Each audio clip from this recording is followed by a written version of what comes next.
Ikaw ba ay parang pakiramdam nyo ay paborito ng kamalasan?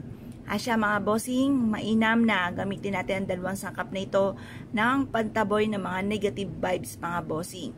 Kung parang pakiramdam ninyo ay ayaw ka ng lubayan, asya ay wag nyo po yung pagtitisan. Marami tayong pwedeng gawin mga bossing. Ako po mga bossing, dati hinayaan ko lang, pero ako po ay lalong naging negatibo, mainitin ang ulo. Ngayon po mga bossing ko ay binago ko ang aking sistema.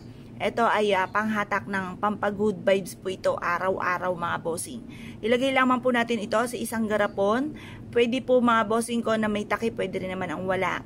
Pero mas mainam, huwag nyo na ito tatakluban. Hayaan nyo makasingaw ang ating pong bawang. Kasi ang bawang mga bossing ko ay ito po ay sa pula ginagamit pagdating sa usapin ng mga masamang espiritu o sa mga multo.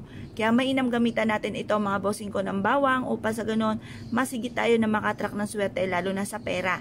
At ang daw naman ng laurel, anliwisya siya sa pangkalahatan. Pwede siya sa taong may problema sa pera. Pwede rin po ito sa tao na napakaraming problema.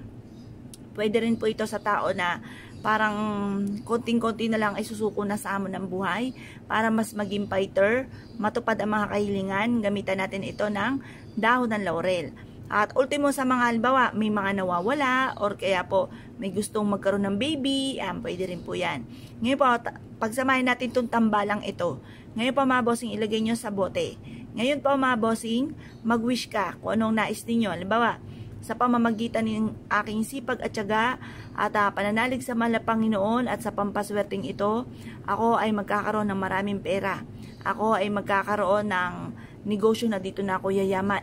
Magkakaroon ako ng sarili kong bahay, magkakaroon ako ng sarili kong sasakyan. Magkakaroon ako ng mga bagay na matagal ko nang pinapangarap. Basta i-wish yun ako ano yung nais po ninyo mga bossing. Pagtapos na po kayo mag-wish, ibilad ito sa sinag ng araw hanggang alas 8. Makalipas ng alas 8 ng umaga, kunin nyo po siya. At pagkatapos ay pwede nyo ilagay sa ating mga mababanggit. Pwede sa ilalim ng inyo pong unan. Pwede po ito sa inyo pong bag or sa inyo pong pitaka. Or pwede rin naman alisin nyo po sa garapon. Pwede rin naman kapag nasa garapon sa likod ng pintuan ng inyo pong main door.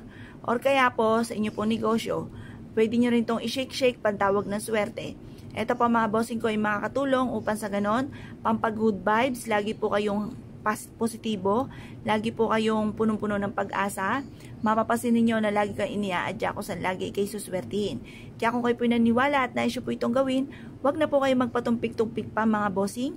Mapapansin ninyo na lagi kayong iaadya kung saan kayo ay parang, halimbawa, isang bagay, halimbawa, hindi ka mahilig magluto, biglang pinag-aralan nyo ang pagluluto, tapos nag-video kayo, or kaya po nagtinda kayo, tapos bigla kayong nag-boom, yung parang lagi kayo iniaadya kung saan lagi kayo suswertihin. Kaya kung kayo pininiwala mga bossing, asya mga bossing ko, good luck po sa inyo po lahat.